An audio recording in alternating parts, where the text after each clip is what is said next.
This next discourse is by Godfre Ray King. Dear hearts, let me talk to you today about something that many of you I know have wondered about, that have heard of me, and the work that I was privileged to carry out in my last earthly embodiment under Saint Germain, before I raised my outer garment into my eternal body of light in the Ascended Master octave, from where I speak to you now. I did not actually raise my flesh form, but with the divine assistance which the new dispensation of light we are now entering permits, I was able to raise my other vehicles that exist independent of the flesh form into their eternal perfection. And that is a privilege which many of you will have, and indeed the privilege of raising the flesh form as well. For we, and I say we, for we are not all, are not all that love this planet one great family. We are now entering a cycle in which the great cosmic light shall expand to such a degree that the great light shall make it easier for those that love the light, and that light will become so intense as to seem to actually intrude in all life and all human relationships. Soon you will be finding those old human relationships becoming divine relationships, those old human cares and worries lifted from your shoulders, and the very air you breathe, the food you consume, and the very substance of your forms charged with that light. How glorious that will be! Can you see it now, dear hearts? Can you not already feel the love, the harmony, the peace and wisdom that will prevail, that shall govern over the earth in supreme dominion ere long? And in that new era fast approaching, you will not wish to leave the earth. Is that a surprise to those of you who are clamoring so for your immediate ascension? Well, it should not be a surprise to you who are really applying the law, living the law, and moving into the conscious, active, harmonious dominion of your great God flame, the I Am. For as you make your sincere application, you begin to feel the great uplifting force and raising activity of that great God flame, and you will very soon feel that light intensifying in every part of your being and worlds.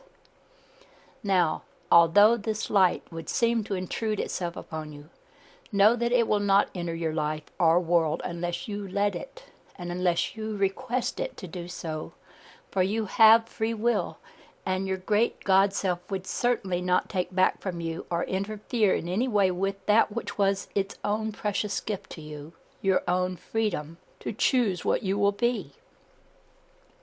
For know this, dear ones, once and for all time, that God will not force himself upon you. Only your sincere desire and call will draw that presence to you. And I say, if any are skeptical,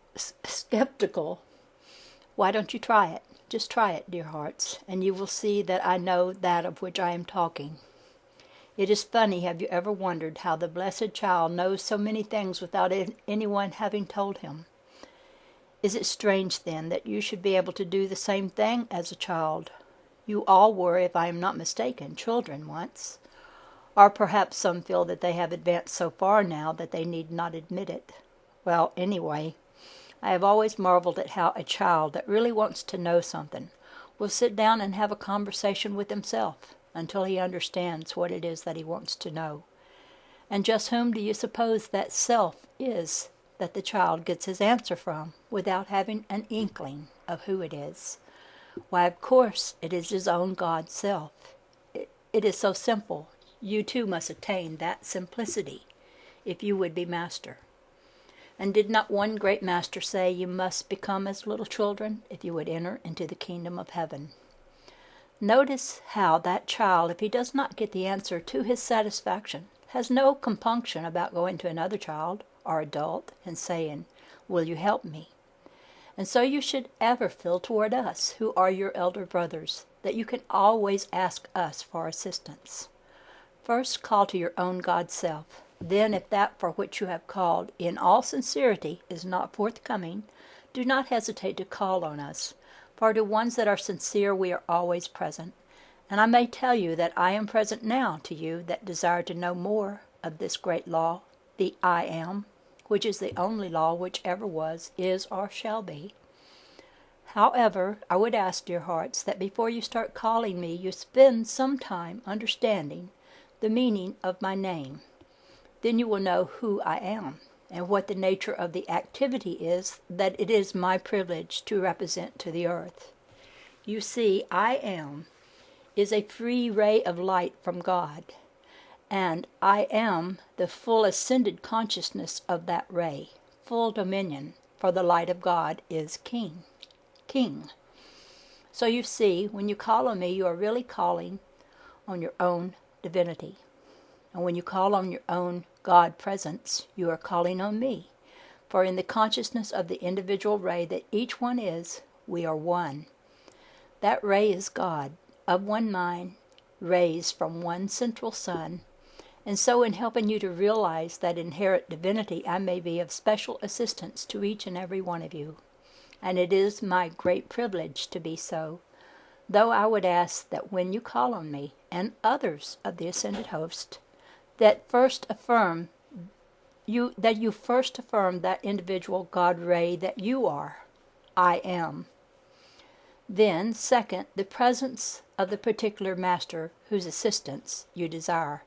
And the way I request you to do that is through the affirmation, I am, say, I am the presence of Godfre Ray King. You see, in this way, through affirming your own self first, you are affirming your own individual godhood, which makes possible whatever divine quality you have called to manifest itself in and through you. In this way, you expand your own God flame, rather than leaning on an outside presence, which would only keep you dependent and weaken you, which we will not allow to happen. Remember, dear hearts, we are your brothers and sisters too, for of course there are many feminine masters, and your acceptance of us opens our avenue of assistance to you. However, we will not do your work for you. Let me make that very plain, and there is no way that we could do your work for you any more than when you are hungry we could say, we shall eat a meal for you. It just wouldn't do, would it? You would still be hungry, and so neither can the suffering of one brother who suffered on a cross alleviate your suffering now, except that you apply his teaching, learn by his example, accept his love, and become one with that same Father, the I Am presence, as did our beloved Jesus, who later became known as the Christ, and who is here with me now. However, I, Godfre Ray King, am the full acceptance and dominion of that Christ, God presence, that Jesus was, and that you can be.